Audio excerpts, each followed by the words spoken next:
Next breaking కూడా ఆంధ్ర నుంచి వస్తోంది. పరిగీసిన బీటెక్ రవి ఇక సమరమేనంటోన్న సతీష్ రెడ్డి. ఒకప్పటి రాజకీయ మిత్రులే ఇప్పుడు శత్రువులుగా మారి ఒకరిపై ఒకరు సవాళ్లు విసురుకుంటున్నారు. సీమ సందుల్లోనే తేల్చేసుకుందాం రా అంటూ మీసం మెలేసుకుంటున్నారు. ఆ ఇద్దరు నేతల మధ్య వైరం ఎందుకు ముదిరింది?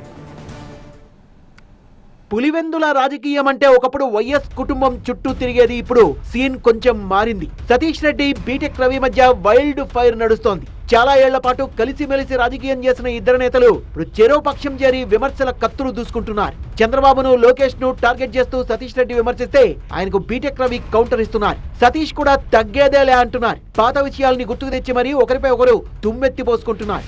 శృతి మించి మాట్లాడితే చూస్తూ ఊరుకునేది లేదని బీటెక్ రవి హెచ్చరిస్తే మీకు నిద్రలేని రాత్రుల్ని పరిచయం చేస్తానంటున్నారు సతీష్ రెడ్డి. నీతో కలిసి పనిచేసినాం కాబట్టి నిన్ను విమర్శించేదానికి కొంత టైం తీసుకున్నాము. ఎందుకంటే మాకు కూడా కొన్ని మానవతా దృక్పథం అనేది ఉంటుంది. కానీ నువ్వు శృతి మించి ఇంకా నీ ఇష్టం వచ్చినట్టు మాట్లాడుతా అంటే నేను చూస్తూ ఊరుకునేది లేదు.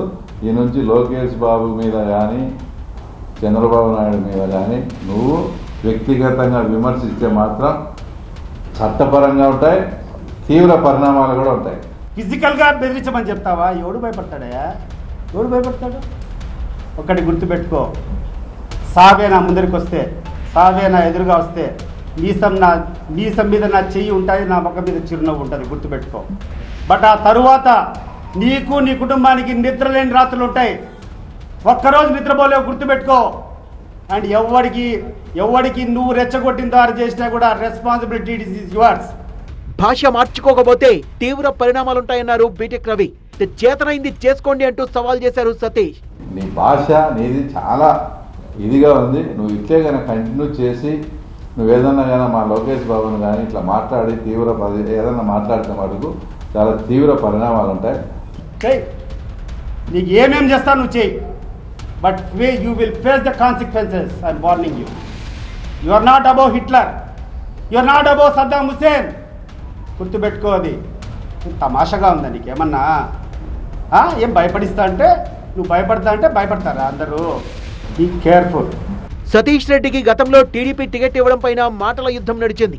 1999, 2004, 2009, 2014, 2019 5 సార్లు మీకు టికెట్ ఇచ్చింది.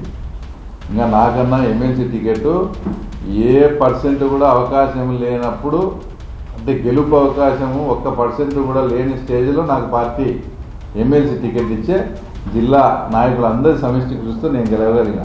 నీ బరువు నీకు ఎవడు మోయలేక ఏ రోజు నీ టికెట్ రాలే. నీ ఎందుకు నువ్వు ఇంటికి, నా ఇంటికి బీఫామ్ పంపిస్తున్నావు. నీ ఎందుకు నువ్వు నిధులు ఏదైనా అవసరం ఉంటే కానీ నువ్వు పంపిస్తున్నావు. నేను ఏ రోజు డిమాండ్ చేయలేను. నేను నిధులు నువ్వే పంపించాను, బీఫామ్ నువ్వే పంపిస్తాను. పంపించిన తర్వాత నీ బాధ్యతలు, నీ తరపున నీ కష్టాలని నేను ఫేస్ చేసినాను. ఎమ్మెల్సీ పదవి విషయంలో కూడా ఇద్దరు నేతల మధ్య డైలాగ్ వార్ కొనసాగుతోంది. నీకు ఇచ్చిన ఎమ్మెల్యే కోటాలో ఇచ్చింది అంటే పార్టీ పరంగా ఒక గిఫ్ట్ మాదిరి నీకు ఇచ్చింది. మళ్ళీ డిప్యూటీ చైర్మన్ చేశాం. ఇప్పుడు పార్టీ కూడా ఒకటి మీరు కూడా గమనించాలా, గవర్నమెంట్ వచ్చిన తర్వాత, గవర్నమెంట్ పోయిన తర్వాత 1.5 సంవత్సరానికి నువ్వు పార్టీ మారుతావు. ఎమ్మెల్సీ ఎందుకు ఇచ్చినాడో తెలీదా నీకు రవి? ఎమ్మెల్సీ ఏ కండిషన్స్ మీద ఇచ్చినాడో చంద్రబాబు నాయుడు నీకు తెలీదా రవి? చెప్పు నువ్వు నాకు. నీకు అత్యంత సన్నిహితంగా ఉన్నాడే సీఎం రమేష్ అడుగు ఏ కండిషన్స్ మీద నాకు ఇచ్చినాడో. వీళ్ళిద్దరి మధ్య వైరంతో పులివెందుల రాజకీయం నెక్స్ట్ లెవెల్కు వెళ్ళింది.